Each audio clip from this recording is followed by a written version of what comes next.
Sean todos bienvenidos, muy buenos días a esta tercera sesión del Seminario Permanente de Envejecimiento Saludable. Es una colaboración que tenemos el INSABI con el Instituto Nacional de Geriatría, en el cual pues siempre hemos tenido una gran disposición por parte de ellos para trabajar en conjunto en pro de la educación continua y permanente en temas relevantes a envejecimiento y atención integral al adulto mayor. Me gustaría comenzar esta tercera sesión del seminario con una frase de Arthur Schopenhauer, filósofo alemán, que dice: los primeros 40 años de vida nos dan el texto, los 30 siguientes el comentario.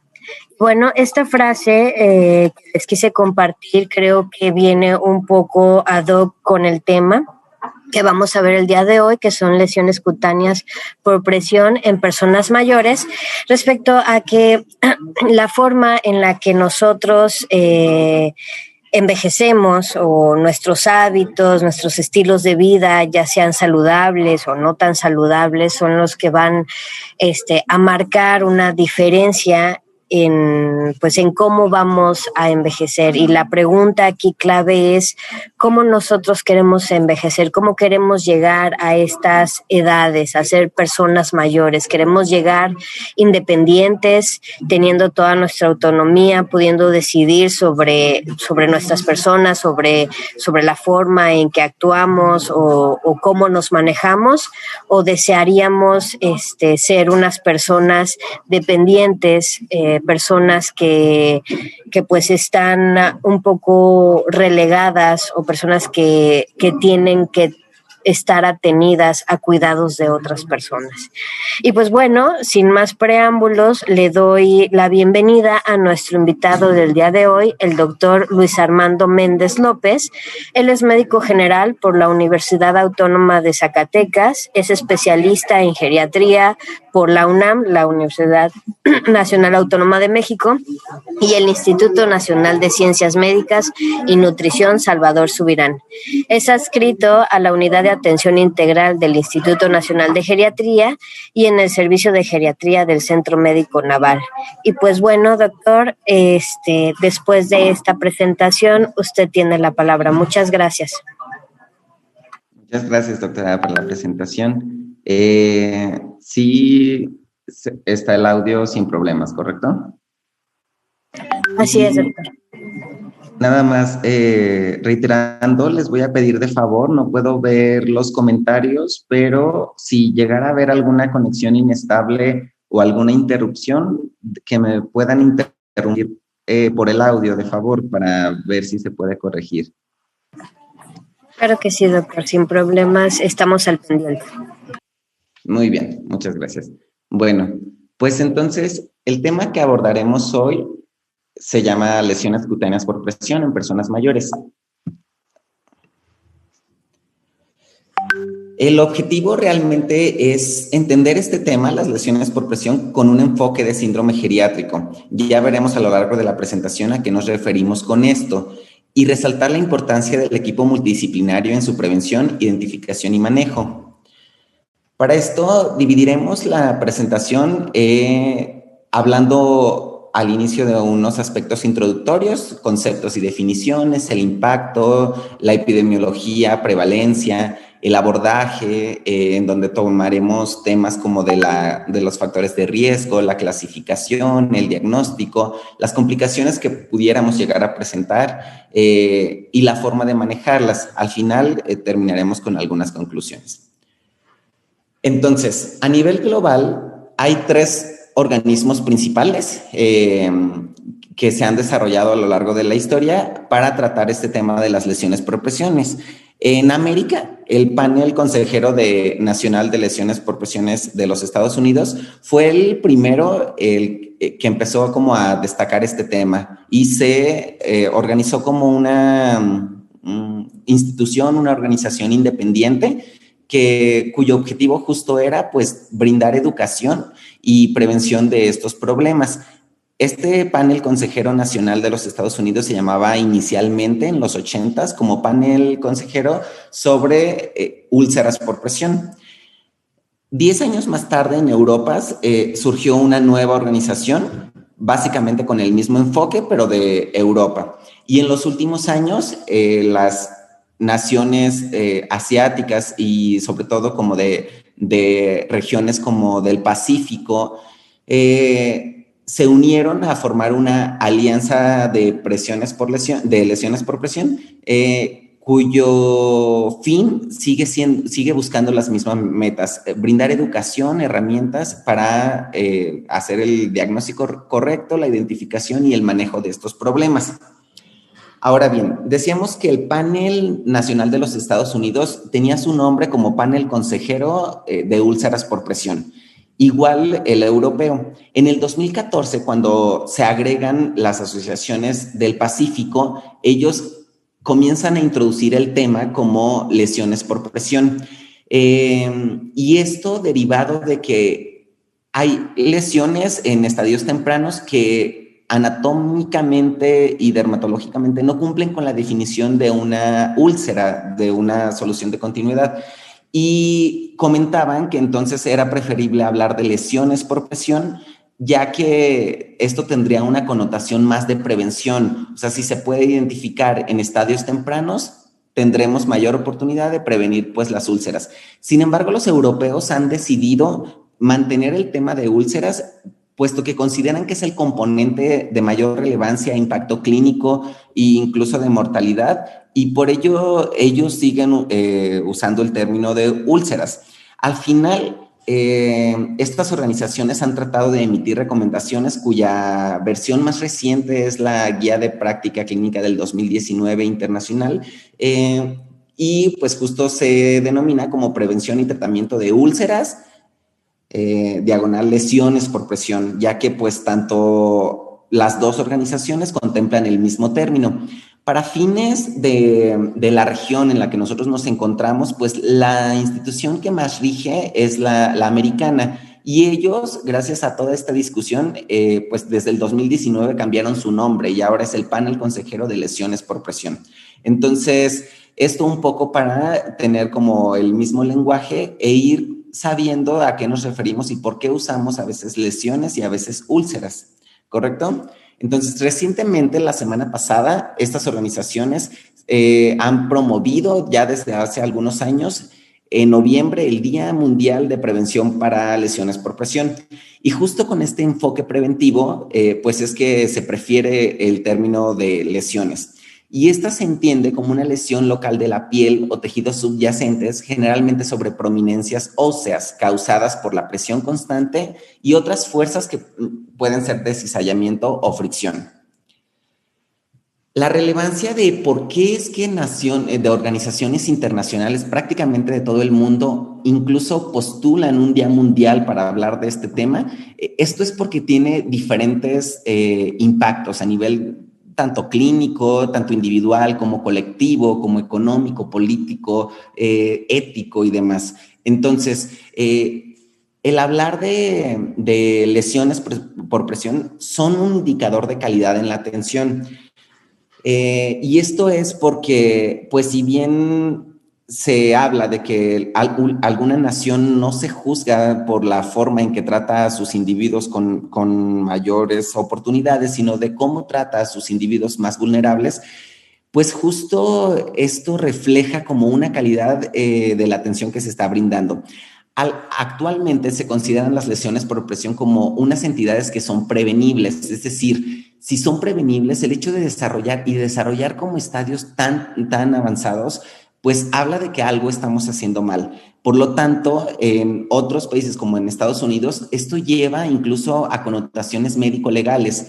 En residencias de cuidados crónicos, en donde pues las familias, por ejemplo, pagan algunas aseguradoras para institucionalizar a sus familiares o a sus personas mayores, pues al ver que estos individuos, estas personas mayores ingresan sin lesiones por presión y que después de algún tiempo logran desarrollar lesiones por presión, lleva incluso a demandas a las instituciones y es por eso que pues cobra mayor relevancia.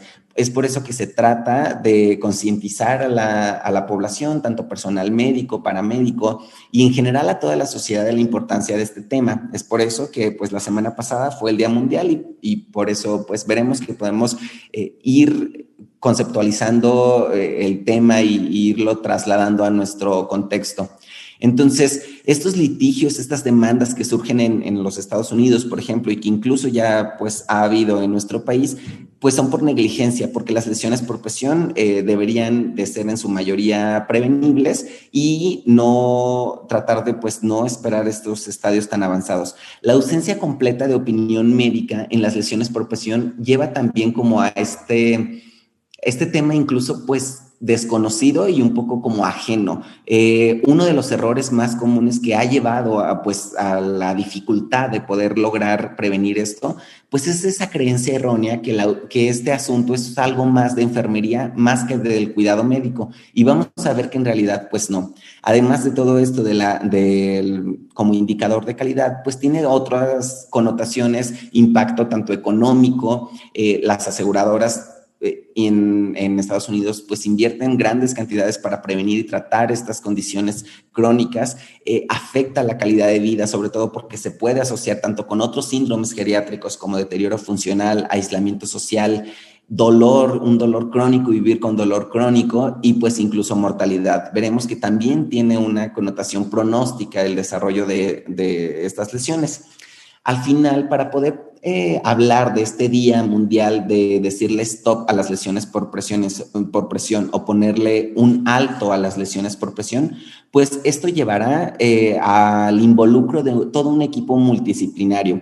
Entonces decíamos que es una creencia errónea tratar de dejar este tema solo a enfermería. Se involucrará tanto el equipo médico, se debe de involucrar tanto el equipo médico y veremos que incluso pues de diferentes especialidades. A su vez, tendremos que involucrar a equipo de nutrición, de fisioterapia, de trabajo social, incluso los camilleros en la forma que se traslada en las instituciones como hospitales o alguna institución de agudos a las personas mayores, pues esto puede tener como unas connotaciones para poder prevenirlo y pues al final obviamente también involucrar a la familia y cuidadores en la educación de este tema y pues de las formas y medidas que podemos implementar para poderlo prevenir. En cuanto a la prevalencia y la epidemiología varía de dónde estemos hablando y el contexto del que se trate. Tanto del entorno como del individuo. Se habla que 70% de los casos de lesiones por presión ocurren en mayores de 70 años. Es por eso que pues ahorita hablaremos de lesiones por presión en personas mayores, ya que es un grupo vulnerable para desarrollar estas problemáticas. La prevalencia varía también de acuerdo a la región en donde se esté estudiando. En una revisión global del 2019 que involucró varias naciones, sobre todo de Europa, veían que el porcentaje, la prevalencia que existía de desarrollar lesiones por presión iba desde el 3 al 30% en residencias de cuidados crónicos y que esto incluso pues era diferente de acuerdo al país del que se estuviera hablando. Mucho tendrá que ver pues con esto de que decíamos que incluso tiene impactos económicos y políticos en el desarrollo de estos problemas.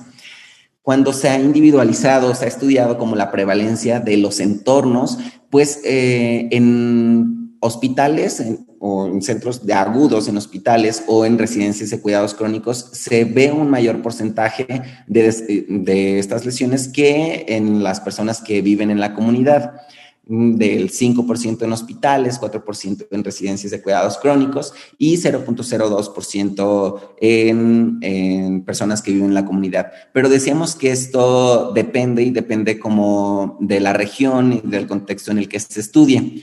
En México son menos los datos que tenemos, sin embargo, ha habido como un auge en la investigación de estos procesos, sobre todo con la crisis sanitaria del 2020 de la pandemia por COVID. En un estudio que se hizo en un instituto nacional, en un centro de referencia de la Ciudad de México, al hablar dentro de los servicios que hay dentro de un hospital, pues veíamos que aquellos que tratan las condiciones pues de mayor gravedad, como la unidad de terapia intensiva o los servicios de urgencias, tenían mayor porcentaje a comparación de los pisos de hospitalización. Y esto nos irá como orientando de por qué será que entonces en donde los pacientes pueden estar más graves es donde hay mayor desarrollo de lesiones por presión. Pues quizá por la connotación pronóstica de la que estamos visualizando desde ahorita. También tendrá que ver pues con los aspectos del paciente. En centros de referencia de la Ciudad de México de alta calidad, pues antes de la pandemia del 2020, casos extremos o lesiones por presión en estadios 3, 4, muy avanzados, se hablaba de que tenían como 15 casos al año, y en un estudio retrospectivo que se hizo durante la pandemia, existían 15 casos por mes de mayo a diciembre del 2020, y esto pues causa relevancia porque entonces nos habla de que también la gravedad de los pacientes pues se estará asociando con esta problemática de desarrollar lesiones por presión. Entonces, para ir viendo si sabemos que intervienen cosas extrínsecas o del entorno y cosas intrínsecas, pues habrá que ir dividiendo los factores de riesgo que tenemos para poder dividir esto. Y estos factores de riesgo se dividen así, en extrínsecos e intrínsecos, para poder desarrollar estas lesiones por presión. Los como más conceptualizados o como que se han difundido más son los factores extrínsecos, y esto pues habla de las fuerzas que existen sobre la piel, sobre las prominencias óseas principalmente, para desarrollar estas presiones. Y esto dependerá pues incluso de la posición que tenga el paciente o si tiene deformidades óseas, ¿no? Vemos ahí en las imágenes de arriba que una posición en sedestación completa pues difiere la presión que se ejerce sobre la superficie de la cama o donde esté la persona, y que esta presión, pues, a su vez, junto con las prominencias óseas, llevará al riesgo de desarrollar lesiones por presión. Entonces, aquí hablamos de que existe esta fuerza axial, que es el principal como factor extrínseco que está involucrado en el desarrollo de lesiones por presión. Pero existen otras fuerzas, por ejemplo, las fuerzas de cizallamiento, que esto dependerá también como pues de la posición que tenga el paciente en la camilla, en la cama de hospital, que muchas veces puede haber este deslizamiento y que son fuerzas que se van contraponiendo pues por la gravedad, que el paciente se está resbalando, y con la fuerza de cizallamiento en dirección contraria, esto puede lesionar la piel y llevar a pues el desarrollo de lesiones por presión. A su vez, como pues la fricción al tratar de movilizar al paciente, por eso digamos que incluso personal de los camilleros pues nos ayudarán a prevenir estas lesiones, ya que si no se levanta el paciente y más bien se ejerce una fuerza de fricción sobre la sábana, por ejemplo, pues eso también estará involucrado en el desarrollo de presiones. Y pues la humedad, las condiciones externas sobre la piel que puedan llevar tanto a humedad excesiva o a resequedad. Ya sea por incontinencia, por aseo, por diferentes condiciones, sudor, etcétera, pues otras prevalencia de heridas crónicas asociadas a exudado, o cualquier condición que lleve como a este exceso de humedad, pues tendrá que ver también sobre todo con un mecanismo de maceración de la piel y que esto puede provocar lesiones por presión. Ahora bien, esta presión, ¿por qué es que lleva al final a una lesión por presión? Se habla de que la presión capilar promedio puede llevar de 32 milímetros de mercurio y que se necesita una fuerza superior, una presión mayor para vencer esta presión capilar y entonces llevar a isquemia y llevar a hipoperfusión de los tejidos de la piel, y esto favorecer el desarrollo de lesiones por presión. Y esto tendrá que ver no solo con la magnitud de la presión, sino como la duración o la intensidad que se esté ejerciendo. Y la presión que se ejerce para vencer depende también, pues, uno, de la posición que tiene el paciente, dos, de las condiciones como del paciente y pues de si existen otras fuerzas como la fuerza de gravedad que está llevando a mayor, ¿no? Entonces, por ejemplo, vemos en esta representación que la presión que se ejerce en una persona que está sobre una silla de ruedas, por ejemplo, pues vence por mucho la presión capilar, entonces llevará al desarrollo de lesiones por presión. Pero si nosotros solo tuviéramos ese concepto como de físico tan básico, de decir, bueno, pues sí, entonces las personas que se sientan vencen esa presión y pues se vence la gravedad y la presión capilar. Entonces, ¿por qué no todas las personas desarrollan lesiones por presión? ¿O por qué no todas las personas que estamos sentados, entonces estamos desarrollando lesiones por presión? Esto tendrá que ver porque no solo es la presión, sino que habrá otros factores intrínsecos de la persona que estarán involucrados en el desarrollo de estas lesiones por presión. Depende de la posición que adopte el paciente y que las prominencias óseas se estén ejerciendo sobre la superficie. Si el paciente está en supino, las prominencias óseas que estén sobre la superficie serán las áreas de región como de mayor riesgo para desarrollar estas lesiones por presión, como cuáles, pues la región que esté en la nuca, en la escápula, en los codos, en el sacro, en los talones, y que habitualmente, pues, era como de las regiones como más comunes donde se buscan estas lesiones por presión. Sin embargo, cobró después de la pandemia, pues la posición prono, la sospecha y la relevancia de ver cómo se desarrollaban estas lesiones también en pacientes que adoptaban la posición prono, ya sea pues por medidas terapéuticas en pacientes que estaban en terapia intensiva con ventilación mecánica asistida, y pues esto nos llevaba a unas localizaciones atípicas. Si bien lo clásico era buscar casi siempre como lesiones en sacro, en talones, en otras regiones en posición prono, pues estarán viendo estos riesgos, ¿no? Como en rodillas, dedos, genitales, mamas, orejas, en la posición que está sobre la superficie. Y eso nos habla, pues, de localizaciones atípicas que quizá antes de promover tanto la posición prono, pues no se veían tan comunes. Y pues diferente, si está en posición lateral, también esas regiones serán las que estén individualizadas. Estas son imágenes de personas mayores y de pacientes que sufrieron durante la pandemia, pero pues la estancia de permanecer en posición prono llevaba incluso a veces hasta meses. Entonces, esto nos lleva pues a la dificultad de poder prevenir estas lesiones por presión, a pesar de tener todos los cuidados. Y pues nos habla también de la gravedad. Al ser pacientes que estaban intubados, pues son pacientes que tienen una condición aguda de extrema gravedad y entonces pues tienen este factor de riesgo para desarrollar este tipo de lesiones en localizaciones atípicas en posición prono. Los estudios que se han hecho para medir como de cuánto es la presión necesaria vienen desde estudios principalmente en modelos murinos y estudios muy antiguos, desde los 80s, cuando se empezaba a estudiar esto. Entonces, esto es un pletismógrafo en donde en la letra C hay un modelo murino, una rata de laboratorio que se encuentra sobre este aparato que va a ejercer una presión sobre alguna de sus extremidades, en este caso sobre la cola del animal, que es la letra A, y pues se hicieron estos experimentos en esos años en donde se sabía qué presión exacta era la que se estaba ejerciendo sobre el tejido y ver como que cuánto era la presión que iba a ser necesaria para poder vencer la presión capilar y poder llevar al desarrollo de lesiones por presión. Entonces, este estudio de los años 80 buscaba determinar la influencia de cantidades conocidas de presión aplicada sobre periodos de tiempo medidos en tejidos específicos de animales vivos. Y si bien fueron en las filas, podemos ver que hubo como 15, 14 animales y que cada uno de ellos se les medía la presión que se iba a ejercer.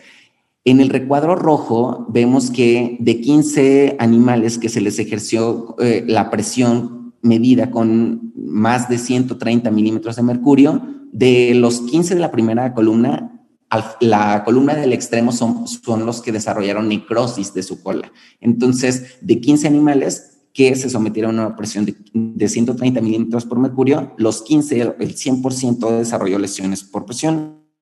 desarrolló incluso necrosis de la cola del animal, necrosis masiva en todos los casos.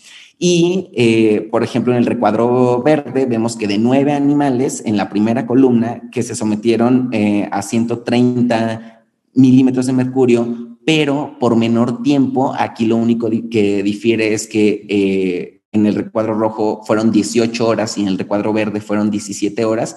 De 9 animales, no todos, no el 100% desarrolló necrosis de la cola, fueron solo 7 de la columna de al final. Y esto nos habla que entonces no solo es la magnitud la que interfiere como factor extrínseco para desarrollar la lesión por presión, sino el tiempo de aplicación que ejerce la presión sobre el tejido del animal o el tejido, ¿no? Entonces, en ese ejemplo, pues se vio que entonces no solo iba a ser la presión, sino también el tiempo que se esté ejerciendo. Y pues estos estudios han llevado a relevancia incluso pues a estar en los libros de texto de la primaria y que pues actualmente tendría una consideración más ética y bioética el desarrollar este tipo de experimentos. Bueno, entonces, en seres humanos, lo que se ha visto es que hay que promover el recambio de posición en un tiempo que no exceda pues más de 2 horas, porque cuando se ha comparado, si se usa como el porcentaje de los pacientes que desarrollaban lesiones por presión, de acuerdo a cuánto tiempo permanecían en la misma posición, aquellos que no se estaban como cambiando de posición, que eso es como un cuidado estándar, el 20% podía desarrollar lesiones por presión. Si se reposicionaban cada 2 horas, disminuía el 14% de los pacientes que desarrollaban lesiones por presión, pero a su vez no solo era el tiempo, así como en el otro experimento con animales era el tiempo y la magnitud, aquí tenía que ver cómo se disminuía la presión de acuerdo a superficies como pues colchones de presión alterna o algunas otras superficies, y que si se combinaban esto de un reposicionamiento frecuente más dispositivos que disminuyeran la presión, pues se asociaba con menor porcentaje de desarrollar lesiones por presión. Y entonces veíamos que pues existen estos factores extrínsecos, pero que también tiene que ver con las condiciones del individuo. ¿Y cuáles son esos factores intrínsecos de la persona que nos lleva al desarrollo de lesiones por presión? Existen factores asociados a la edad, a cambios del envejecimiento, que esos por sí mismos pueden ser unos predisponentes que si los combinamos con otras condiciones patológicas, pues podrá llevar al desarrollo de lesiones por presión. ¿Como cuáles condiciones patológicas? Pues aquellos principalmente que tengan que ver tanto en la percepción, en la sensibilidad, si existe poca sensibilidad o poca percepción y poca percepción incluso del dolor, pues esto llevará como a un menor como estímulo de poder cambiar de posición, o factores de riesgo cardiovasculares que se asocien con hipoperfusión de los tejidos, pues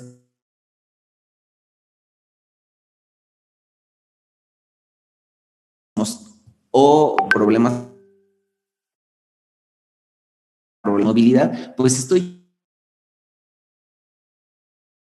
está reposicionando frecuentemente y a conferir mayor riesgo de desarrollar lesiones por presión, ¿correcto? Entonces, de las comorbilidades que están principalmente asociadas podrían ser estas, las lesiones neurológicas que interfieran con la movilidad, como lesiones medulares, esclerosis múltiple, incluso problemas cognitivos. Si bien no es un factor causal directo, sí tiene que ver justo con lo que mencionábamos de pues la percepción, el reportar el dolor y pues en otras cosas que tendrán que ver con la movilidad. Entonces, ir desglosando estos factores de riesgo intrínseco, tendríamos que empezar primero con lo que es fisiológico, que estos son cambios asociados al envejecimiento normal y que a nivel de la piel existen cambios asociados al envejecimiento. La piel es un órgano que tiene diferentes funciones y en cada una de las funciones tanto de protección, barrera o percepción, habrá algunos cambios asociados al envejecimiento. En su función de protección, existe un acúmulo del daño ultravioleta conforme avanza la edad, y esto pues tendrá que ver con la mayor exposición a estos rayos ultravioleta y el envejecimiento celular. En la función de barrera, al tener una disminución en la protección grasa, esto se asocia a que pueda tener una piel seca y mayor riesgo de desarrollar lesiones por presión, o disminución del grosor epidérmico. En cuanto a la percepción, disminución del número de terminaciones nerviosas, que a su vez lleve a una sensación disminuida, y esto pues con lo que mencionábamos, ¿no? Que si hay menor percepción, pues mayor riesgo de desarrollar lesiones por presión. Entonces, en las otras funciones de la piel, como son de termorregulación, hay una disminución en la retención de humedad y también una capacidad reducida de vasodilatación. Esto lleva a la predisposición a retención de calor y también como a que la angiogénesis puede estar comprometida, sobre todo en situaciones en donde se necesite la cicatrización. En la función endocrina del órgano de la piel hay una capacidad disminuida de la síntesis de vitamina D y capacidad disminuida de la síntesis de melanina. Si agregamos esta disminución en la capacidad de síntesis de melanina más el fotodaño que puede existir, pues esto incluso lleva al desarrollo de lesiones o conferir riesgo incluso para lesiones neoplásicas como cáncer de piel. En diferentes tipos, dependerá también pues de si la exposición ha sido crónica o la intensidad. Y en la función de comunicación o apariencia también pues existen algunos que tienen que ver con la resequedad de la piel y que esto puede llevar a conferir un mayor riesgo de desarrollar lesiones por presión. Existen a su vez condiciones crónicas que estas sí son patológicas o enfermedades que están asociadas con el desarrollo de lesiones por presión. A nivel neurológico, pues aquellos que comprometan la movilidad, ya sea una inmovilidad por un paciente que sufrió un EBC o que tenga lesiones medulares, esclerosis múltiple, deterioro cognitivo, estas estarán asociadas a desarrollar lesiones por presión. A su vez, otros problemas como cirugías prolongadas o traumatismos o incluso endócrinos como osteoporosis y que puedan llevar a fracturas, pues las condiciones ortopédicas son de mayor relevancia para desarrollar lesiones por presión y pues todos los problemas cardiovasculares que comprometan la circulación están asociados con el desarrollo de lesiones por presión. Una persona mayor que de por sí pueda tener algunas enfermedades para desarrollar incluso a otros tipos de heridas crónicas como úlceras venosas o como pie diabético y demás, tiene riesgo de tener esas heridas crónicas y también tener riesgo de tener lesiones por presión. Entonces, hay que considerar todos estos factores de riesgo y no quedarnos como con solo los factores extrínsecos. Existen otras condiciones crónicas como las deformidades óseas, por ejemplo, hablamos de la osteoporosis y que si a su vez estos no solo fracturas como tan evidentes. Cuando hablamos de las condiciones o de todos estos factores de riesgo en personas mayores, puede haber unos que sean de menor intensidad o de menor grado y otras condiciones pues muy agudas que son los precipitantes que favorecen el desarrollo de síndromes geriátricos. Es decir, por ejemplo, una persona que sufre una fractura de cadera, pues ese precipitante es el factor principal que lo podrá llevar al desarrollo de lesiones por presión. O, por ejemplo, una persona que sufre un EBC, pues esa condición de inmovilidad que le va a condicionar el EBC, pues es uno de los factores principales que estará llevando al desarrollo de lesiones por presión. Pero puede haber otros que no sean como tan evidentes o de tanta magnitud. Por ejemplo, que la fractura no fue una fractura de cadera, sino fracturas vertebrales y que esto se va a su vez asociar con deformidades óseas como cifosis y que esta cifosis pues provoca una prominencia ósea que esta llevará a si la persona tiene que estar por alguna condición mayormente postrada en cama o institucionalizada u hospitalizada, pues estas prominencias óseas o estas deformidades serán regiones que conferirán un mayor riesgo para desarrollar lesiones por presión. Si además le agregamos que puede haber otros factores de riesgo como desnutrición y que la persona no tenga suficiente reserva, pues esto se llevará también como a mayor riesgo de desarrollar lesiones por presión. Existe un término que en el 2007 se propuso que se llama dermatoporosis. ¿Y qué es esto de dermatoporosis? La dermatoporosis también se puede, tiene una analogía al término de osteoporosis y se puede asociar con esta condición como de fragilidad cutánea extrema y que a su vez pues lleva a condiciones hospitalarias y mayor riesgo de desarrollar lesiones por presión. Los componentes que se ven en personas que llegan a desarrollar dermatoporosis se ven en la imagen con el inciso A. En círculo podemos ver atrofia de la piel, en la primera flecha como púrpuras seniles denominadas en dermatología o pseudoescaras, que estas pueden a su vez como conferir este riesgo de fragilidad cutánea y desarrollar luego laceraciones como en la imagen de abajo, y pues estas heridas agudas pueden convertirse entonces pues en heridas crónicas que en una persona que decíamos que puede tener otros factores de riesgo cardiovasculares o otros predisponentes como para desarrollar otras heridas crónicas como úlceras venosas, pues son condiciones de extrema fragilidad de la piel que llevarán al desarrollo de lesiones por presión.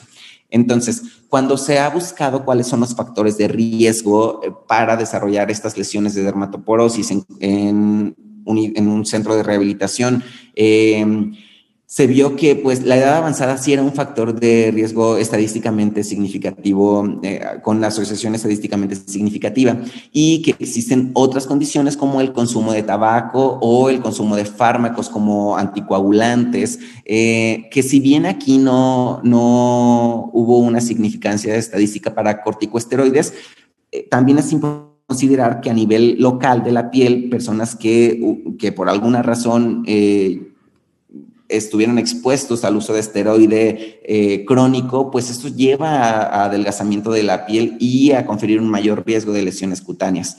Entonces, no solo los anticoagulantes, sino pues varios fármacos, entre ellos también pues todos los fármacos que tengan que ver a nivel neurológico y que condicionen pues estados de somnolencia, que disminuyen la actividad física, benzodiazepinas, por ejemplo, antipsicóticos, que puedan asociarse como a estos problemas que de por sí pues son medicamentos potencialmente inapropiados en personas mayores. En una condición aguda pues también son medicamentos que están asociados al desarrollar estos problemas.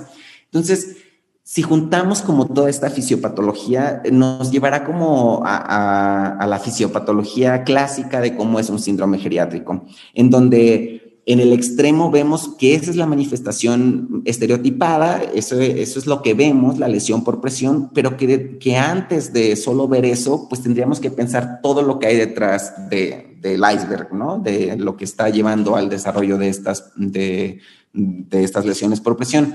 Habrá factores causales directos, como aquellos que se involucren con la inmovilidad principalmente, como las enfermedades asociadas que ya mencionamos a inmovilidad, o aquellas que se asocian a hipoperfusión y aquellas que se asocian a modificar la estructura de la piel. Entonces, esos son factores causales directos que sí están como directamente relacionados a desarrollar lesiones por presión.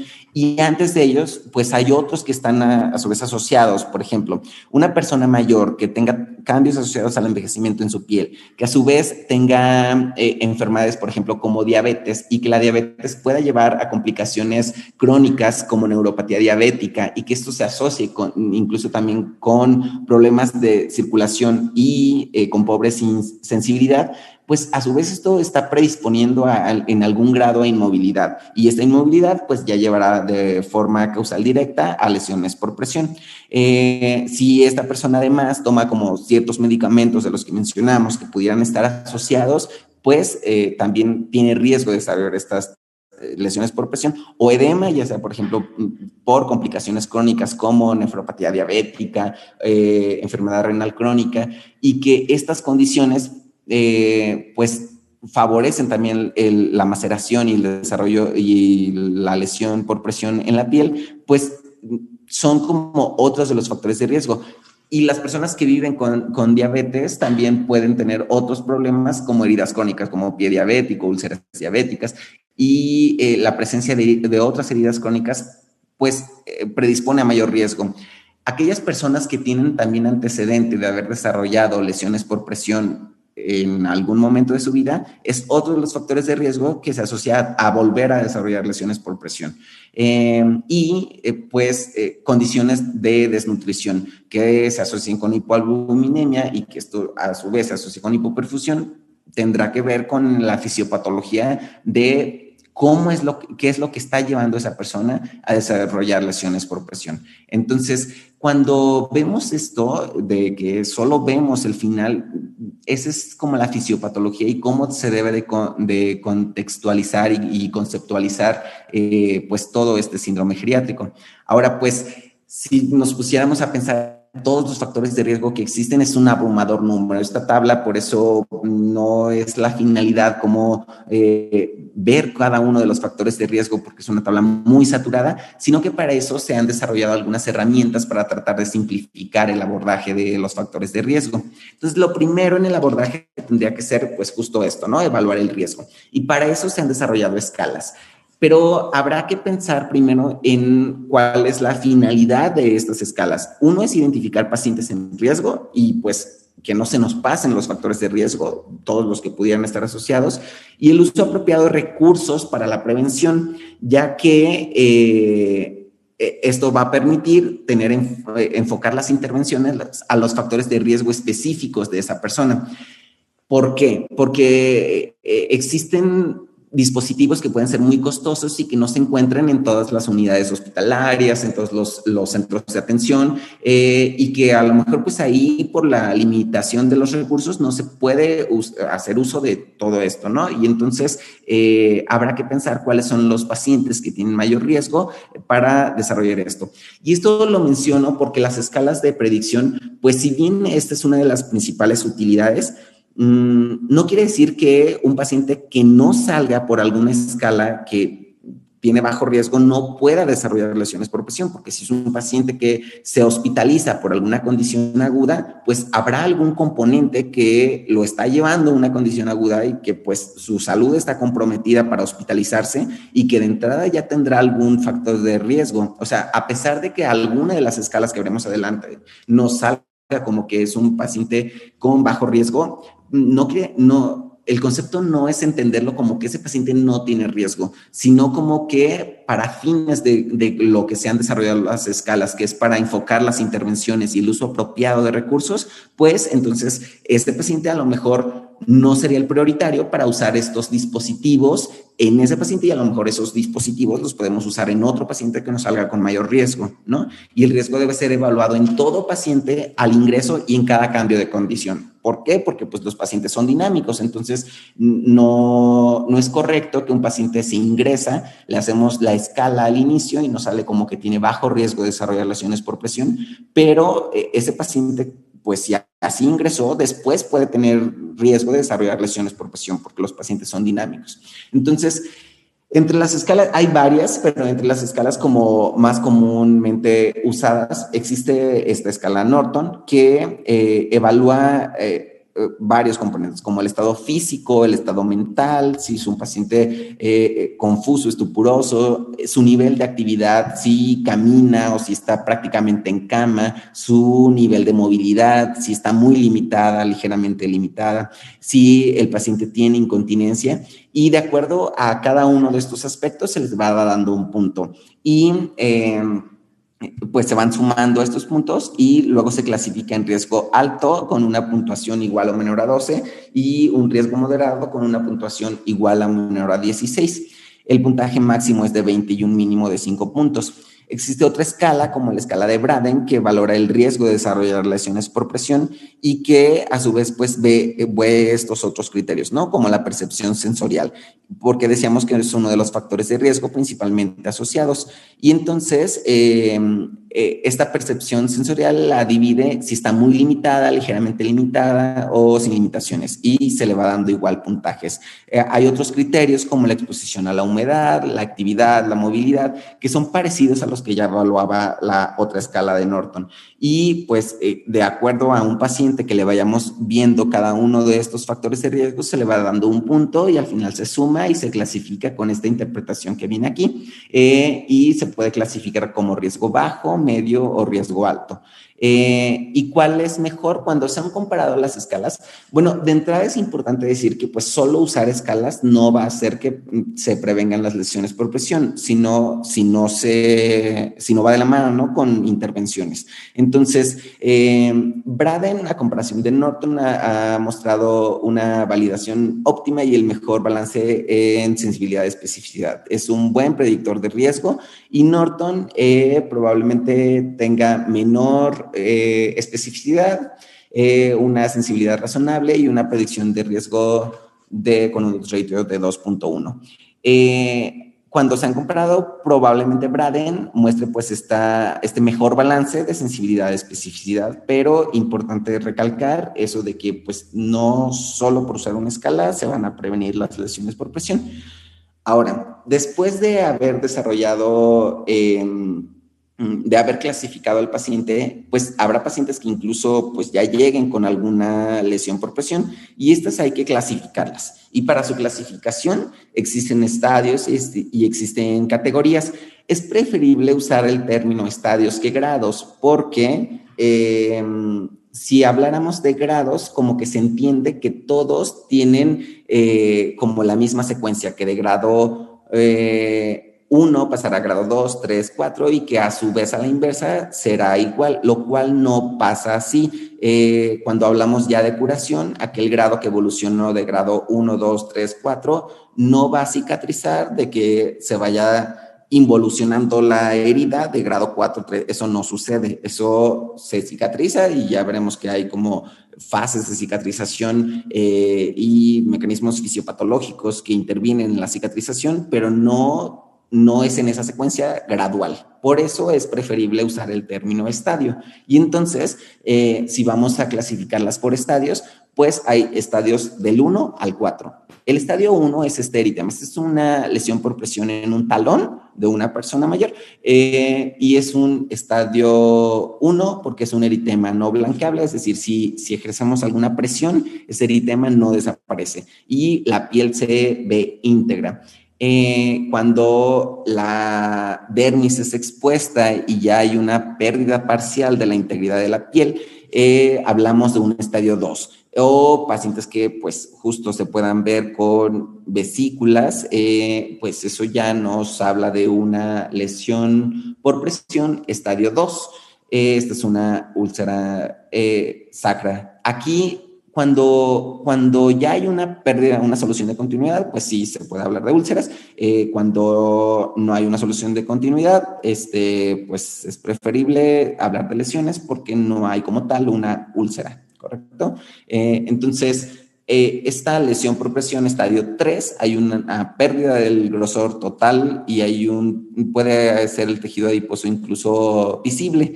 Y cuando ya hay incluso como exposición de otros tejidos expuestos como fascia, músculo, tendón, incluso hueso, estos son estadios avanzados, son estadio 4, con una pérdida del grosor total y pues esta exposición de tejidos. Son de mal pronóstico y pues es una lesión estadio 4 lamentable en un talón de una persona. Todas son talones, es una úlcera sacra.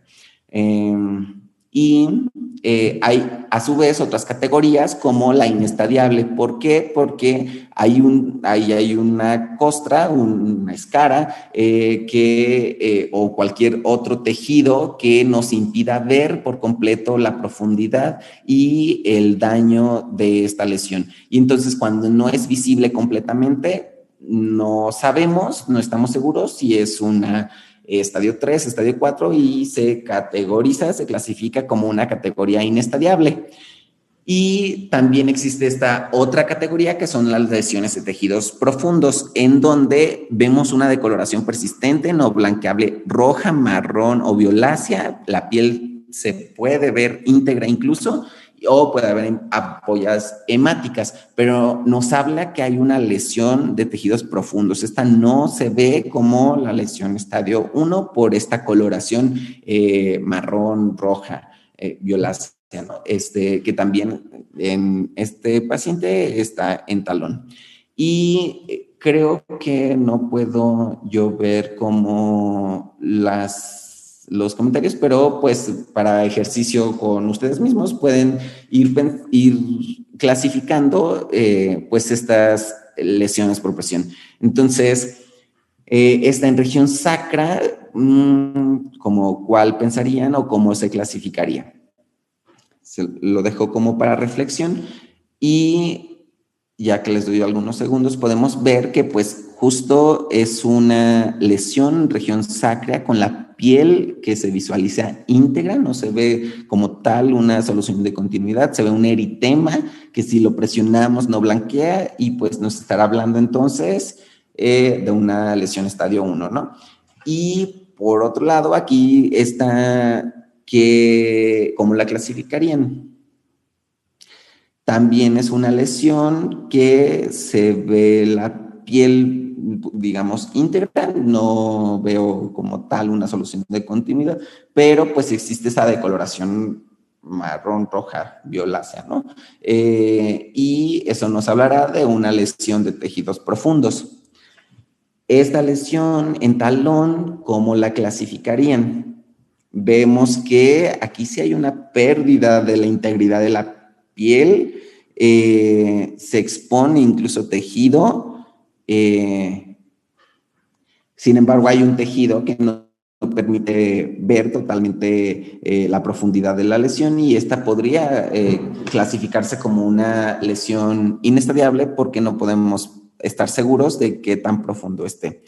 Ahora, aparte de clasificar las lesiones por presión, es importante hacer un diagnóstico diferencial. Existen otras condiciones que no son por presión, como las úlceras venosas, úlceras arteriales, heridas crónicas, otras heridas crónicas como un pie diabético, ¿no? Y pues es importante no confundirlas porque el tratamiento no es igual. Y otra cosa que es importante recordar es que toda esta clasificación que usamos para estadiarlas, estadio 1, 2, 3 y 4, categoría inestadiable o categoría de lesión de tejidos profundos, esa clasificación no aplica en otros tipos de heridas crónicas, es decir, no podemos clasificar una úlcera venosa como un estadio 3, eso no es correcto. La clasificación de los estadios 1, 2, 3 y 4 aplica solamente cuando se trata de lesiones por presión, porque a su vez pues otras condiciones con otras etiologías tienen otras clasificaciones, que no es el motivo del tema actual, pero pues se clasifican de forma distinta, ¿no? Y bueno, eso también es importante recordarlo para no cometer el error de clasificar estas otras. Y ahora también es importante, pues justo hacer el diagnóstico diferencial porque el manejo es diferente, porque probablemente algunas úlceras arteriales puedan tener pues una escara, algo necrótico, una costra, y eso a lo mejor no convendría nosotros pensar o confundirlo con una lesión por presión y porque probablemente más bien requiera un manejo por cirugía vascular, ¿no? Entonces, esto es otro término que se llama pues heridas crónicas y no nos ponemos muy bien de acuerdo en cuanto al tiempo. Lo que sí está como más consensado es que son heridas que no cicatrizan dentro de un marco de tiempo esperado. Sin embargo, no existen estudios prospectivos rigurosos que evalúen el tiempo de cicatrización de todas las heridas crónicas. Y hay heridas crónicas que son heterogéneas en etiologías, repercusión, factores intrínsecos. Entonces, una lesión por presión, ¿cuánto tiempo podemos decir que es crónica? Se habla que puede ser desde 3 meses, pero para saber que ya cicatrizó, tendríamos que esperar 6 meses para saber que esa herida sí ya podríamos decir que está curada o cicatrizada. Pero faltan más estudios prospectivos rigurosos que evalúen el tiempo de cicatrización, sobre todo al comparar con otras heridas crónicas, ¿no? Y esto es la fisiopatología de cómo se van cicatrizando. Si bien sabemos que existen como fases de cicatrización, que la primera es como una fase de hemostasia que puede durar horas. Luego viene una que pues ahí lo que se quiere es tratar de prevenir sangrado y demás, entonces esa puede durar horas. Pero luego viene una fase inflamatoria en donde los macrófagos empiezan como a limpiar el tejido que no es útil y esto puede llevar días. Y luego viene otra fase como proliferativa en donde se forman capilares, pero decíamos que uno de los cambios asociados al envejecimiento pues es que puede haber una disminución en esta formación de capilares, ¿no? Y eso es importante evaluarlo, sobre todo cuando pensamos en los tiempos que puede llevar en cicatrizar una herida. Luego hay otras fases como la epitelización y la maduración, que esto puede llevar incluso a meses. Ahora, esto es como lo clásicamente descrito de las fases que lleva una cicatrización, pero los pacientes pues no siguen esta línea tan rígida, ¿no? Esta evolución lineal de una herida aguda, en donde puede ir de días la fase de coagulación e inflamación, 3, 5 días la fase de proliferación, semanas a meses la remodelación, sino que las heridas crónicas tienen una fisiopatología y una cicatrización más compleja. En lugar de ser tan lineal, pues es una secuencia no lineal, en donde intervienen todas estas fases al mismo tiempo en mayor o menor magnitud. Aquellos que tengan una fase de proliferación capilar más comprometida, pues a lo mejor esa va a ser mucho más lenta y no va a esperar la otra. Ahora, si tiene otras condiciones, coagulopatías, uso de anticoagulantes, decíamos los fármacos, pues a lo mejor la fase de coagulación que de entrada decíamos que puede ser como muy rápida, esa puede no ser tan rápida en otras condiciones que comprometan la coagulación y pues otras condiciones que impidan el remodelamiento, como pues el estar mucho tiempo en cama, que no se hace desbridamiento, hay tejido muerto, ahí hay infección, hay otras complicaciones, pues eso es otro de los problemas que podrá llevar a que la cicatrización no se logre en un tiempo adecuado, y eso se llama herida crónica, ¿no?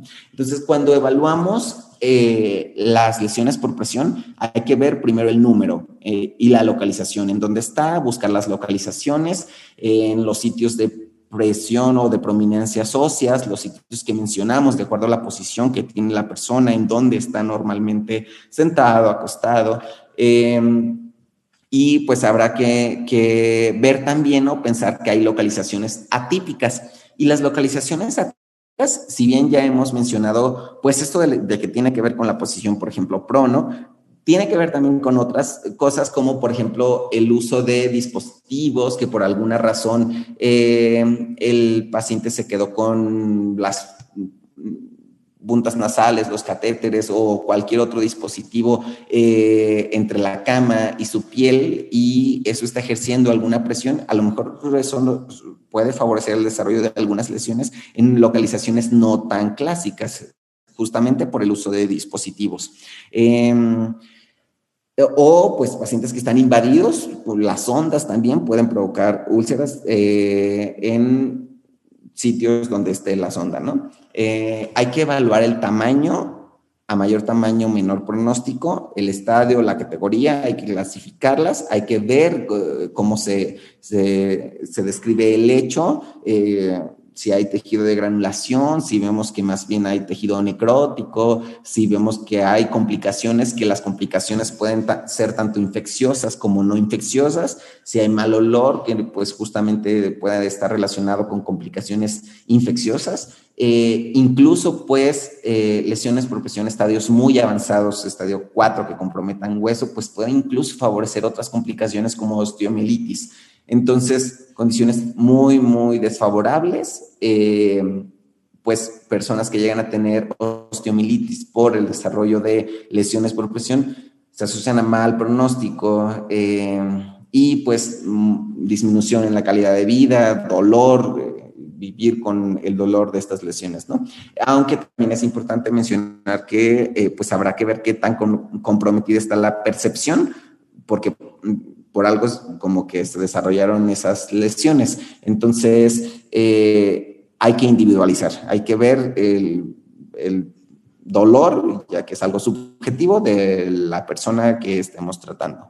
Hay un acrónimo en inglés, que es el acrónimo TIME, que nos puede servir como mnemotecnia para evaluar de lo que no se nos pase lo que hay que ver en una herida. Entonces, TIME, T de tejidos, I de inflamación o de infección, M lo podemos como traducir como maceración por un desbalance en la humedad, y los extremos o los bordes, ¿no? Y entonces el tejido, pues ver esto, si es un tejido que necesite desbridamiento, que habrá que estar removiendo todo el tejido necrótico en los casos que así lo amerite, hacer el desbridamiento, que lo que buscamos con eso, pues es restaurar como los bordes de la herida también y favorecer como la cicatrización. La I de inflamación, si hay un nivel elevado de bacterias o de inflamación, pues habrá que ver si este paciente necesita antimicrobianos, terapia antimicrobiana o tratamiento local, ¿no? Para reducir la inflamación y disminuir pues la probabilidad de infección. El desbalance en la humedad, ya sea o muy seco, que eso se asocia con lesiones por presión, o muy húmedo, ¿no? Y pues justo exceso de fluidos, retirarlo para no favorecer el desarrollo de lesiones por presión, por humedad. O muy seco, pues al contrario, hidratar la piel, ¿no? Entonces, lo que buscamos es restaurar la migración de las células y evitar esta maceración. Y pues los bordes. Que aquí habrá que ver también o los extremos, como si es necesario poner algún protector de la piel, unos dispositivos que veremos más adelante para estar protegiendo y que no aumente en tamaño esa lesión por presión o pues que no progrese en estadios, ¿no? Y bueno, para el manejo, estas asociaciones internacionales con las que empecé la plática han desarrollado las guías internacionales que les comenté, cuya versión más reciente es la del 2019 y se proyecta que la próxima sea en el 2024, pero con la 2019 han desarrollado incluso aplicaciones que están tanto a disposición de dispositivos Android, iOS, y que lo pueden buscar así como PIP, o Interpip, y es una aplicación móvil. Al inicio estaba gratuita, que creo que el inconveniente actual es que sí puede, creo que no es gratuita, pero luego habrá que ver, porque no sé, yo cuando la descargué sí fue gratis, pero luego la intenté volver a descargar y ya pedía, entonces no estoy seguro si eso fue porque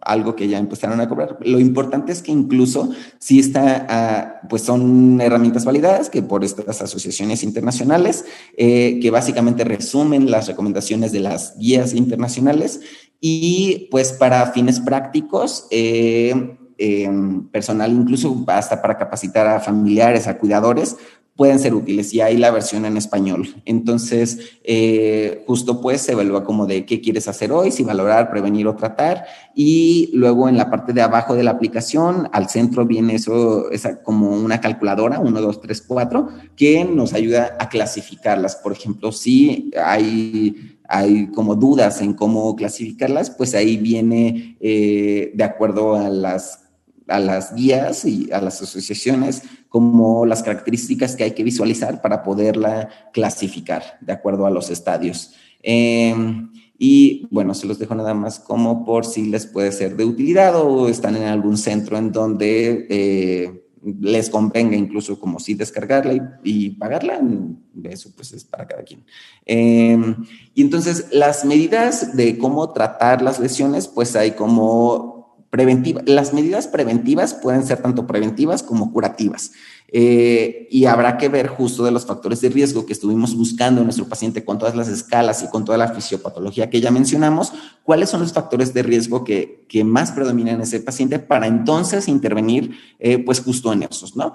Por ejemplo, si el factor de riesgo principal es la inmovilidad, el reposicionamiento con horario, el uso de superficies reductoras de presión en camas y sillas, si el principal factor de riesgo también es la movilidad, la inactividad, impulsar la deambulación, no sé si es un paciente que sí puede tener deambulación asistida, favorecer este uso, la rehabilitación, apoyarnos con equipos de fisioterapia, de rehabilitación, conforme sea apropiado, conforme el caso. En cuanto a la disminución en la percepción sensorial, recordatorios verbales para mover o reposicionar, porque a lo mejor pues justo no tiene, como no duele, pues se puede olvidar el reposicionar, y entonces recordatorios tanto a cuidadores como al mismo paciente, a la misma persona mayor, de estarle recordando este reposicionamiento. Superficies reductoras de presión.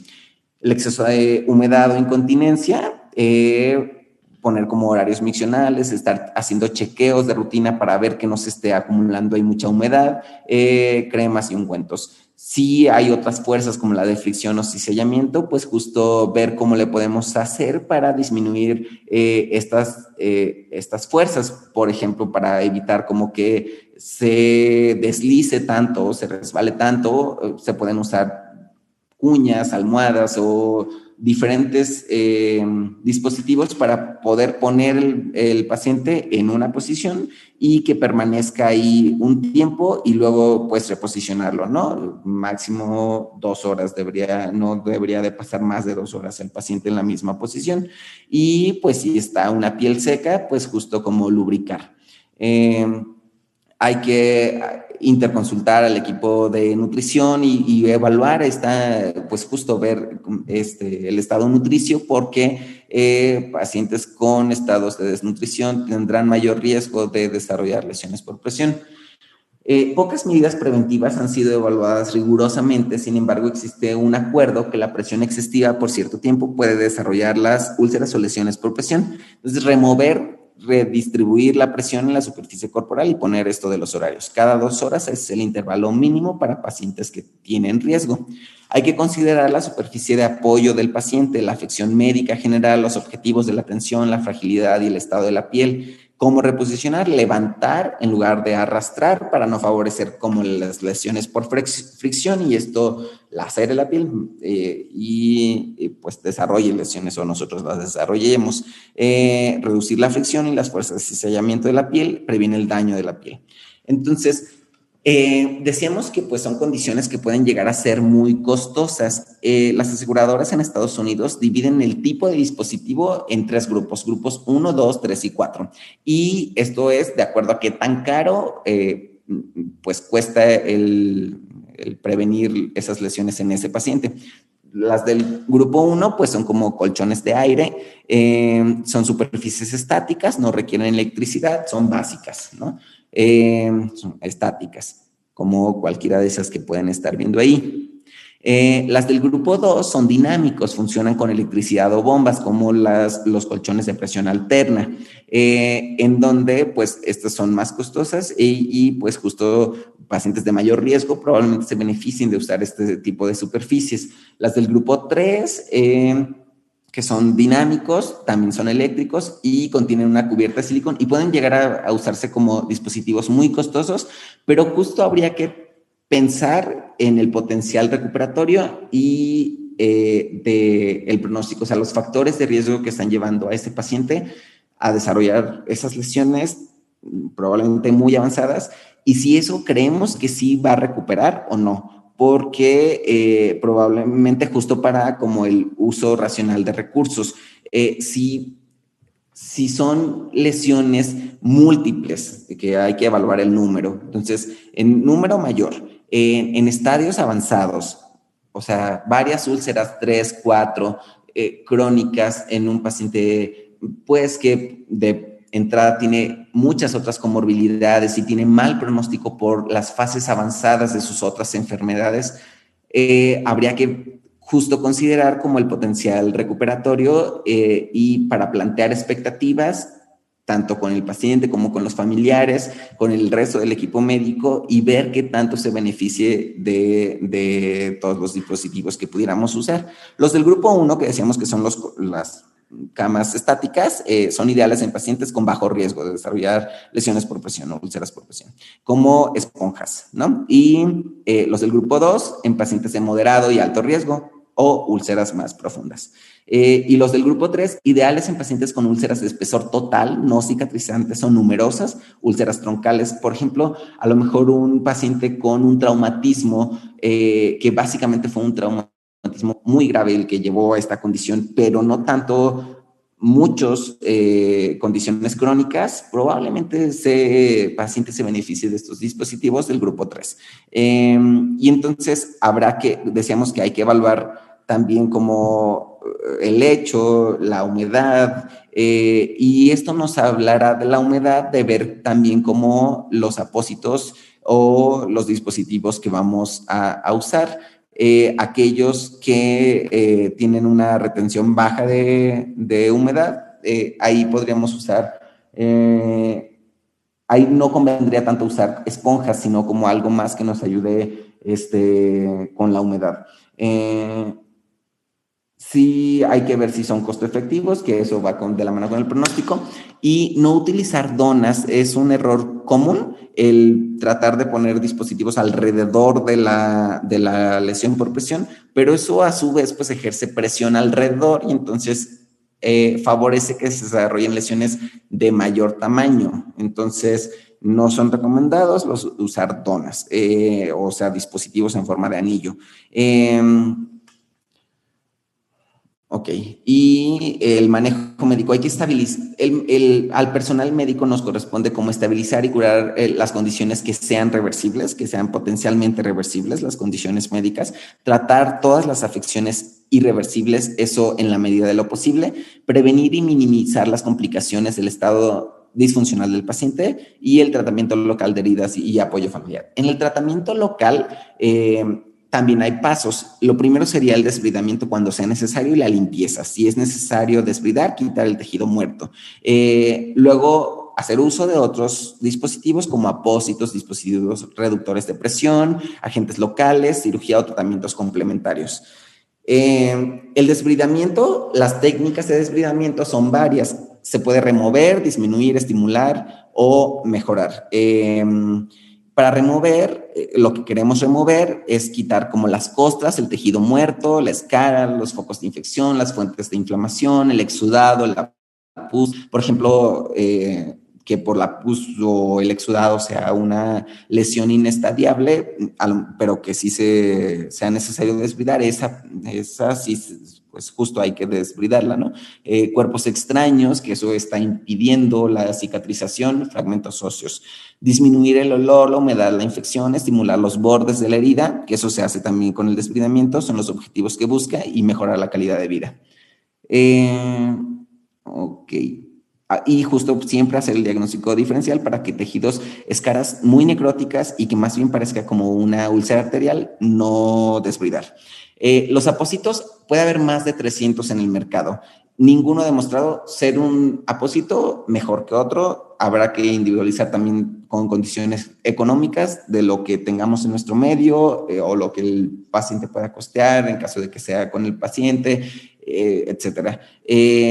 Lo que sí hay que ver es que hay que usar el apósito de acuerdo al tamaño, la profundidad, la forma, la localización de la herida, la presencia o volumen de exudado, que es como de lo más importante también para decidir el apósito, la presencia de tunelización y debilitamiento del tejido, el tipo de tejido en el lecho de la herida, la afección de la piel circundante. Entonces, estadios iniciales como un estadio 2, prácticamente cualquier apósito, como una película transparente como lo es el Tegader, pues se puede utilizar, ¿no? Y con un exudado leve también, eso se puede usar eso. Si es un exudado, los hidrocoloides prácticamente se pueden utilizar tanto en estadios como 2, 3 y 4 y con exudados de diferente magnitud. A lo mejor aquellas lesiones que tengan un exudado muy copioso, convenga usar algo más secante como los alginatos, o si no es tan copioso, por ejemplo, las esponjas. Y en aquellos que no hay tanto exudado, pero que sí pueden estar muy profundos, como estadio 3 y 4, probablemente el hidrogel. Esta es una película transparente, es un apósito básico, y pues que su indicación es en lesiones por presión estadio 1 y 2, sin exudado o leve, y puede ser usado con hidrogel o hidrocoloides para heridas profundas. Las ventajas es que retiene la humedad, es impermeable a bacterias, provoca un desbridamiento autolítico, permite la observación, no requiere un segundo apósito. Las desventajas es que no conviene usarlo en heridas infectadas o con exudado, requiere bordes de herida íntegros y no en piel frágil. Los hidrocoloides, como esos son apósitos primarios o secundarios que se pueden usar en lesiones tanto de grado 2 hasta 4, con heridas con moco y necrosis, poco o moderado exudado. Las ventajas es que es impermeable a bacterias, facilita el desbridamiento autolítico, autoadhesivo, se moldea bien, permite la observación, puede usarse bajo productos de compresión. Las desventajas es que no conviene para exudados muy abundantes o tractos sinusuales, o sea, si la profundidad de la herida pues no nos va a ayudar tanto el usar estos hidrocoloides, habrá que pensar algo que pueda penetrar o llegar más de acuerdo a la profundidad de la herida, como los alginatos. Esos sí se pueden usar dentro, forma como un gel dentro de la herida, entonces para heridas más profundas pueden ser útiles, como los alginatos. Se ajusta a la forma de la herida, como quien dice, rellena la herida, facilita el desbridamiento autolítico, rellena el espacio del tejido muerto. Esto se puede usar en lesiones en estadios avanzados como 3 y 4, exudado moderado e intenso, tunelizadas, infectadas o no. Las desventajas es que no conviene usarlas con exudado ligero, secas o superficiales, no pueden puede deshidratar el lecho de la herida y requiere un apósito secundario. O sea, generalmente se pone el alginato y se le pone, por ejemplo, la película transparente o el tegader arriba, ¿no? Las esponjas proporcionan un ambiente húmedo, aislamiento térmico. Estas pueden ser apósitos primarios para proporcionar absorción y aislamiento, o ventajas. Como vendaje, perdón, en estadios 2 a 4 con exudado variable. No es adherente, aunque algunos tienen bordes adherentes, repele contaminantes y no es efectivo en heridas con piel con costra seca. Los hidrogeles, que son como esos que se ven ahí, esos también pueden llenar el espacio muerto, o sea, también se puede usar en lesiones por presión en estadios avanzados más profundas, 3 y 4, porque llena ese espacio muerto, reduce el dolor, rehidrata el lecho de la herida, facilita el desbridamiento autolítico. No conviene usarlas con exudado, se deshidrata fácilmente y si no está cubierto, o sea, pasa lo mismo de que habría que ponerlo y ponerle una película transparente arriba como un apósito secundario. Es difícil de asegurar, una gasa amorfa o impregnada necesita un apósito secundario y puede causar maceración. La miel, actualmente no hay evidencia para el uso de miel en el tratamiento de lesiones por presión. Y en cuanto a la presión negativa, los ensayos clínicos aleatorizados no mostraron superioridad. Terapias complementarias comprenden un grupo de intervenciones tanto mecánicas como físicas. Tratamiento del dolor, siempre evaluarlo y hacer una semiología detallada del dolor para ver también cuál es la causa. El examen físico con componente neurológico, valoración psicosocial, valoración tipo y causa del dolor, utilizar sábana de transferencia para minimizar la fricción o el desgarro al reposicionar y no colocar al paciente sobre el sitio de la úlcera o la lesión. Cuando pueden llegar a estar infectadas, como con infección, habrá que ver si vamos a usar tratamiento local, como solamente limpiar la herida, o tratamientos locales, o sistémico, antibióticos. Y si tiene o no celulitis. Tejido necrótico, estadios 3 o 4, como sepsis urgencia, esos probablemente pues habría que ver si es necesario intervenir quirúrgicamente para un desbridamiento. Pero siempre evaluar el pronóstico, el potencial recuperatorio. Jean-Martin Charcot fue un neurólogo pues, que es considerado actualmente como uno de los padres de la neurología, que él vivió de 1825 a 1893 y la mayoría de sus estudios los realizó la Salpêtrière de París, en donde los pacientes desarrollaban lesiones sacras, morían, y él visualizaba esto, que los pacientes que tenían alguna condición neurológica y desarrollaban lesiones sacras morían poco después. Y entonces eso le hablaba de un presagio de muerte inminente. Por lo cual en uno de sus tratados más importantes como Lecturas de las enfermedades del sistema nervioso, que lo publicó en 1877, denominó a esto decubitus ominosus, hablando justo del presagio de la muerte inminente que puede predecir el desarrollo de lesiones por presión. Sin embargo, él en ese tiempo pues no consideraba que la presión fuera justo como el principal causante o factor extrínseco. Él más bien no visualizaba los factores extrínsecos, o sea, la presión. Él creía que eran las condiciones neurológicas como fases de la enfermedad en fases muy avanzadas que presagiaban la muerte o la muerte inminente. Probablemente también ese nihilismo terapéutico de básicamente solo observar y no proponer como de entonces que habría que hacer, tendría que ver pues en el tiempo en el que se desarrolló, en donde pues el uso de tecnologías estaba reducido, muchas enfermedades ni siquiera se conocían. Por ejemplo, a pesar de que él describía inicialmente como algunas condiciones neurológicas, a ese entonces todavía no estaba bien descrita la demencia tipo Alzheimer o la enfermedad de Alzheimer, entonces había mucho desconocimiento y entonces pues eso probablemente justifique el nihilismo terapéutico y el hecho de pensar solamente que solo era parte de la evolución, pero sí es importante resaltar justo pues como su mensaje, ¿no? Del decubitus ominosus, o sea, que si un paciente nos está desarrollando lesiones por decúbito, lesiones por presión, habría que pensar que tiene riesgo de mal pronóstico. Y eso es importante considerarlo cuando hablamos de las expectativas, de qué tanto puede mejorar. Si hacemos todas las intervenciones, vemos cuáles son las condiciones médicas, los factores intrínsecos que lo están llevando, eso se trata, y si son condiciones reversibles, se logra mejorar, y vemos que aparte, usando como todo lo otro, los dispositivos y combatiendo los factores extrínsecos, vemos una mejoría en una semana. La cicatrización del 50% es del 50% en 6 semanas, con un valor predictivo del 65%. Pero si no hay mejoría en un mes, hay que reevaluar, uno, pues, qué estamos haciendo mal, y dos, pues, el pronóstico. Si son estadios 3 y 4, solamente el 17% de logrará la cicatrización a 60 días.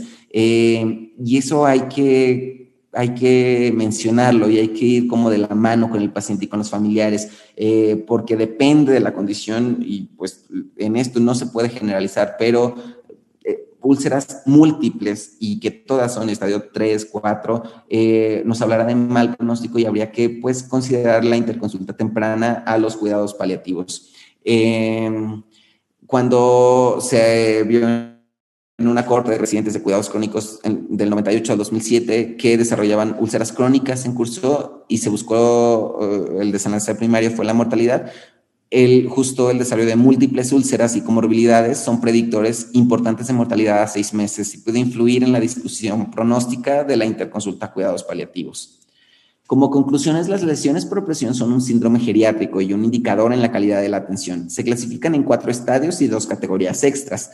Puede haber más de 100 factores de riesgo y puede haber más de 300 dispositivos, pero el uso de una herramienta específica sobre otra no es más importante que realizar la evaluación de riesgo para desarrollar úlceras o lesiones por presión e intervenir en esos factores que se pueden, donde se puede intervenir.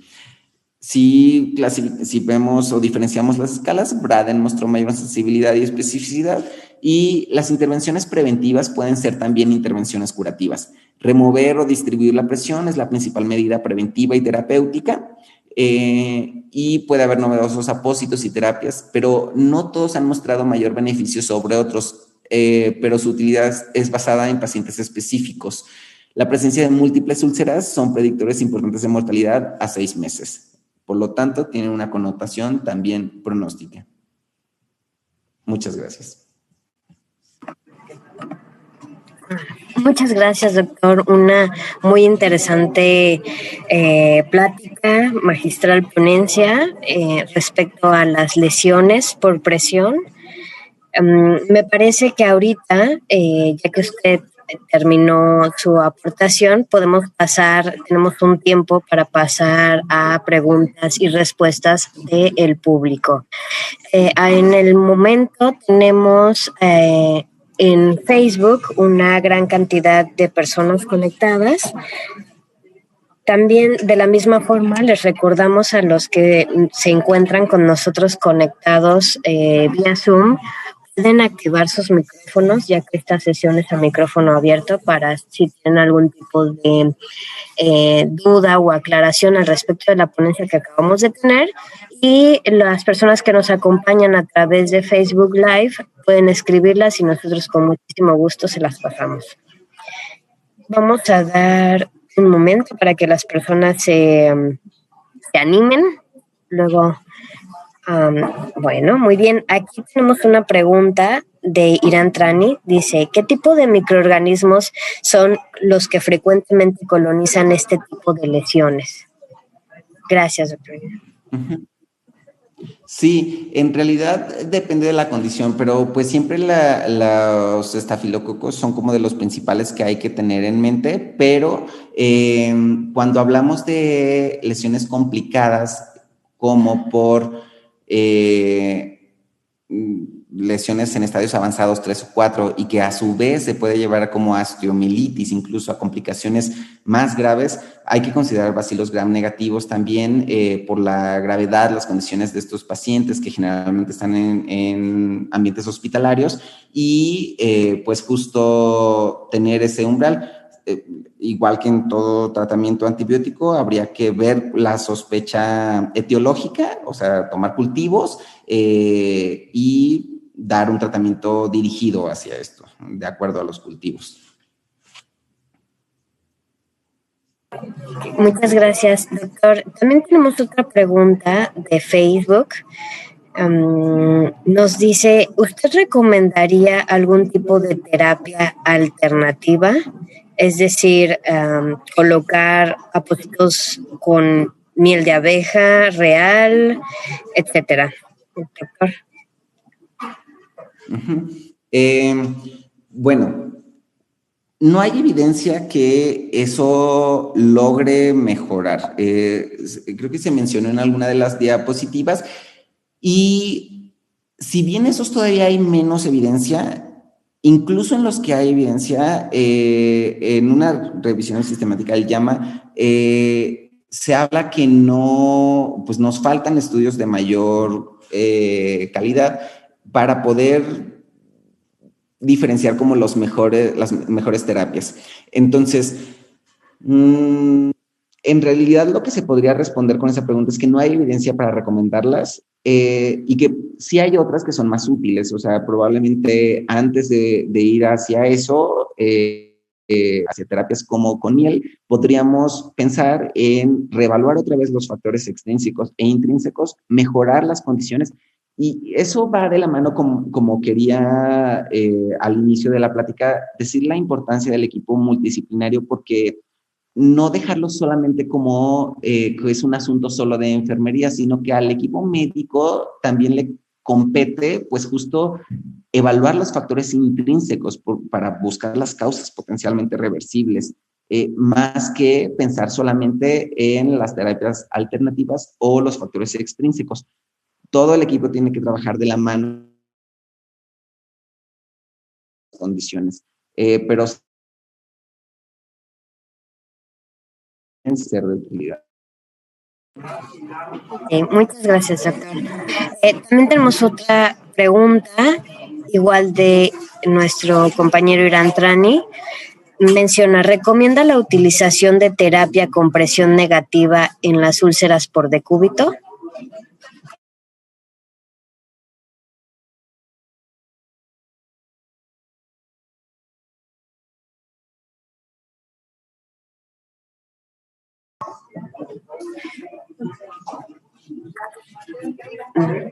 parece que se congeló, doctor. Tal vez tenga algunos problemas con su conexión.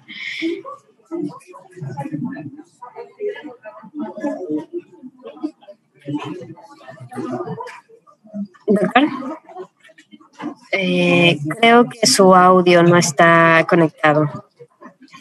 Perdón, ya estoy de regreso. Sí, me sacó. Espero que lo bueno que fue al final y espero no se presentaran estos problemas durante la presentación. Sí, claro. Alcanzó a escuchar la pregunta. Es sobre la utilización de terapia con presión negativa. Nos pregunta la audiencia que si usted recomienda la utilización de terapia con presión negativa en las úlceras por decúbito.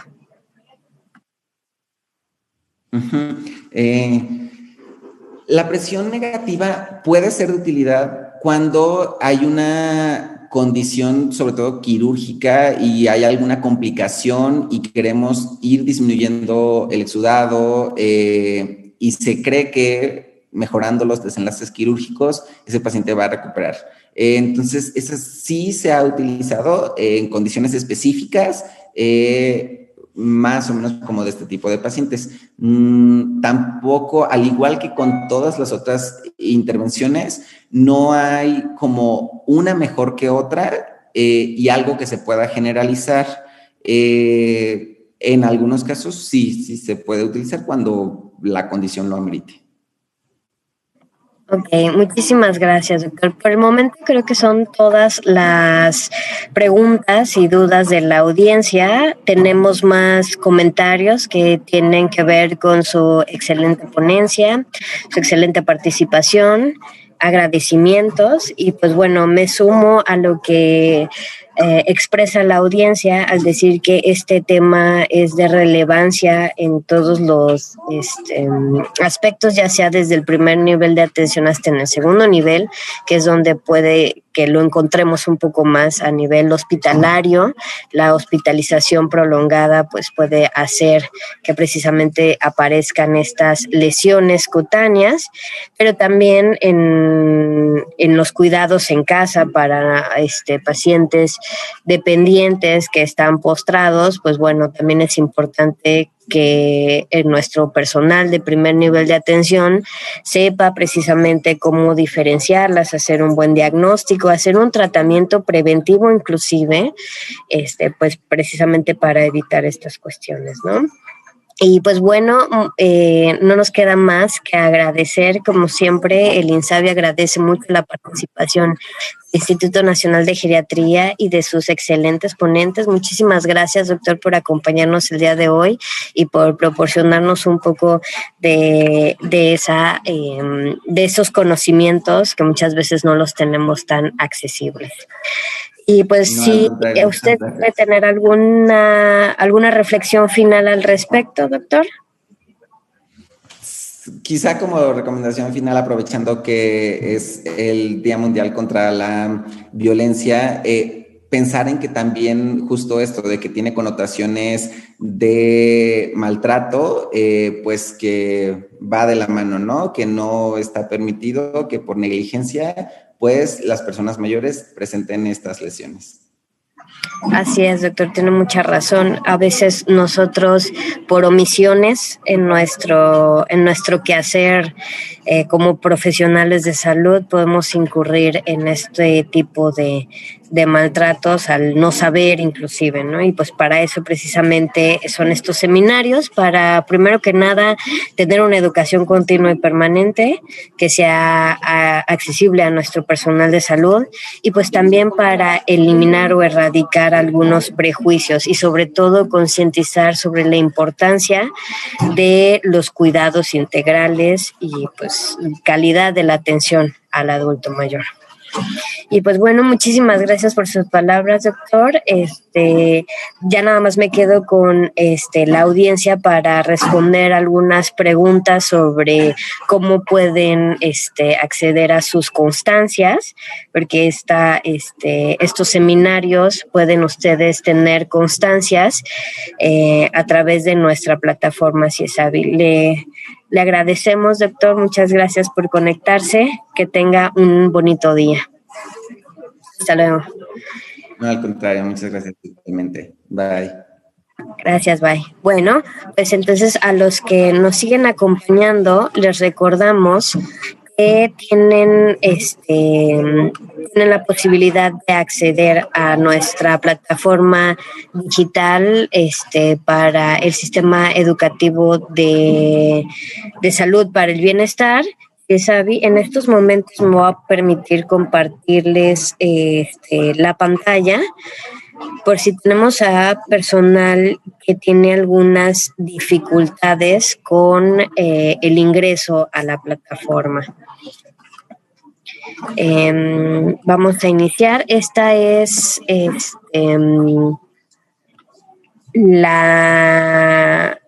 la liga en la cual ustedes, si ustedes son usuarios de nuestra plataforma, pueden poner su nombre de usuario, su correo electrónico, en este caso, mi correo electrónico y la contraseña.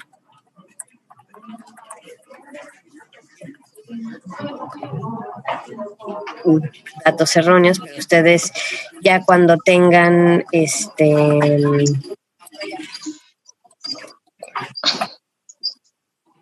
ya cuando tengan su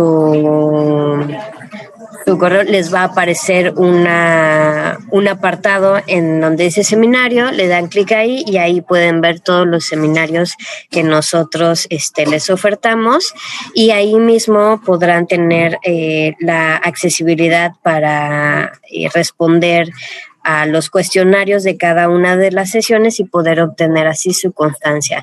Para las personas que todavía no tienen cuenta con nosotros, personal de salud que no tienen cuenta en nuestra plataforma digital de CIESABI, en esta página que es capacitación.insabi.gov.mx/CIESABI/inicio, en esta página le dan clic en registro único y pueden en ese momento empezar a ingresar sus datos. Eligen el país, México, su nombre, apellidos, CURP, género, teléfonos, correo, una confirmación de contraseña, datos académicos, datos laborales, qué tipo de institución.